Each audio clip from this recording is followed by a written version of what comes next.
La revue Congoscopie nous donne l'occasion de mener une réflexion sur les indépendances africaines. Ont-elles vraiment eu lieu? Il y en a qui pensent qu'elles n'ont pas eu lieu. Il y en a qui pensent qu'il a surtout été question de 50 années de dépendance. D'autres veulent parler en termes d'indépendance nominale. Il y a d'autres gens encore qui veulent effectivement qu'on puisse célébrer avec faste les indépendances africaines ou le cinquantenaire des indépendances africaines. En ce qui nous concerne, nous croyons qu'il est important de porter le regard sur l'avenir. Et en portant le regard sur l'avenir, nous pensons qu'il importe de relever quelques défis majeurs. Il y a avant tout le défi qui porte sur la construction d'un nouvel imaginaire. Nous avons absolument besoin d'un nouvel imaginaire africain qui ne se compose pas de la dépréciation de soi-même, mais plutôt d'une image positive de l'Africain, de tous les Africains, de ce que nous sommes et de ce dont nous sommes capables. Nous avons besoin d'un tel imaginaire. Nous avons besoin d'un mythe fondateur dans la rénovation que l'Afrique a d'elle-même. Il faut une nouvelle image, il faut un mythe fondateur dont tous les peuples ont toujours vécu. Et c'est cela qui nous permettra de porter un regard positif sur notre avenir, sans complexe.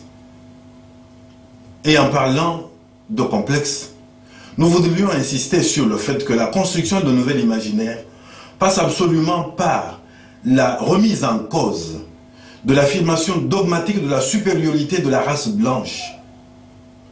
Nous devons cesser de considérer que l'homme blanc est supérieur. Nous nous laissons tromper par les gadgets technologiques. Nous nous trompons lourdement. L'Europe, ce n'est pas ce qu'elle a été. L'Europe, ce n'est pas ce qu'elle nous présente. Dans une Europe dont le sens s'effondre, qu'est-ce que nous avons à copier? Nous devons être vigilants, critiques et capables de beaucoup de discernement. Et c'est la raison pour laquelle beaucoup de gens commencent à se tourner vers l'Asie. Parce qu'ils savent que là, il y a énormément de choses dont nous pouvons nous inspirer. Il faut cesser de se laisser tromper par l'Europe et par le mythe de l'affirmation dogmatique de la supériorité de l'Europe. C'est faux, c'est archi faux. Cette Europe qui serait supérieure. Nous croyons que nous nous trompons lourdement. Et c'est parce que nous ne faisons pas beaucoup d'analyses critiques que nous continuons à nous tromper. Nous croyons que si nous voulons absolument construire un nouvel imaginaire, nous devons nous considérer comme étant capables d'être les meilleurs de tous. Car à quoi sert-il d'exister si nous ne pouvons pas croire que nous sommes capables d'être les meilleurs de tous, les meilleurs de tout le monde, tel que nous l'avons toujours été, tel que nous en avons toujours fabriqué l'image au cours de l'histoire, tel que nous en avons montré avec éloquence la face à travers l'histoire, à travers tant de découvertes, tant d'inventions, à travers notre capacité d'être le berceau de l'humanité. C'est là pour ce qui concerne la construction d'un nouvel imaginaire africain comme défi à relever.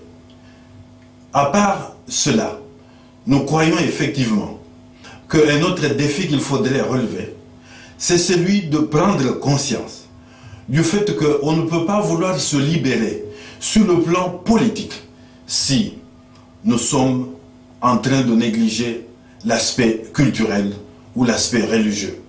Ça, c'est une façon d'oublier que ceux qui sont venus nous coloniser n'ont pas travaillé en rang dispersé, mais que le politique, l'économique, le culturel, le religieux, l'administration politique, tout cela a été lié. Ils sont venus la main dans la main pour faire de nous ce que nous sommes aujourd'hui. C'est pour cette raison que si nous voulons nous développer et nous libérer de leur dépendance, ou plutôt de cet esclavage, nous devons absolument considérer que l'aspect politique, l'aspect économique, l'aspect culturel et religieux tout cela doit également être lié. Indépendance non pas seulement politique, non pas seulement économique, mais indépendance également culturelle. C'est pour cette raison que nous pensons que dans le cadre de la construction d'une nouvelle Afrique et de la refondation de nos terres, il faut absolument que l'aspect culturel soit pris en considération.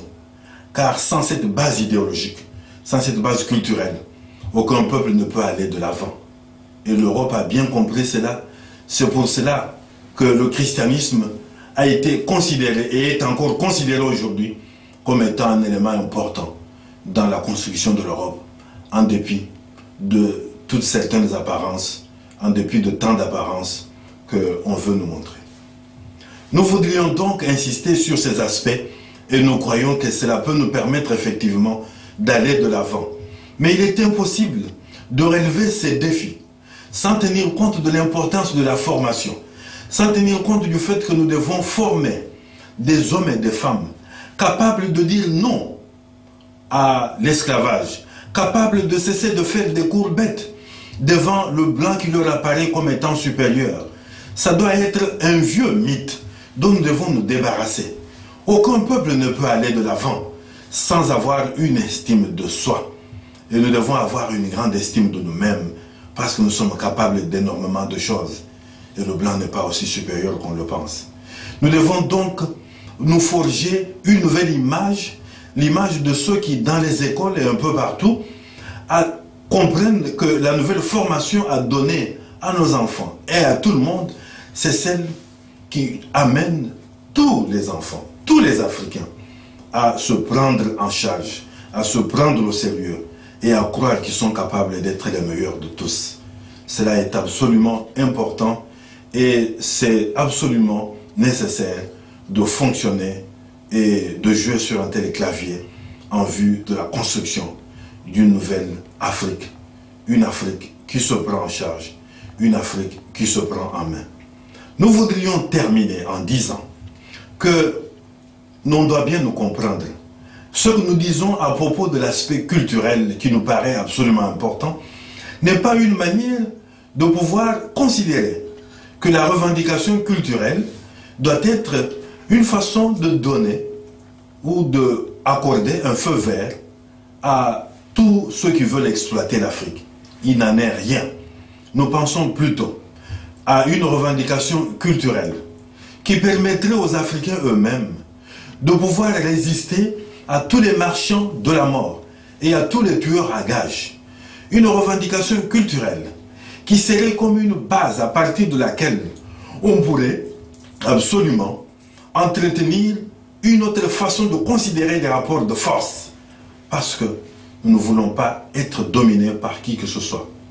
Nous terminons par là et espérons pouvoir développer d'autres aspects de l'indépendance de notre continent dans un prochain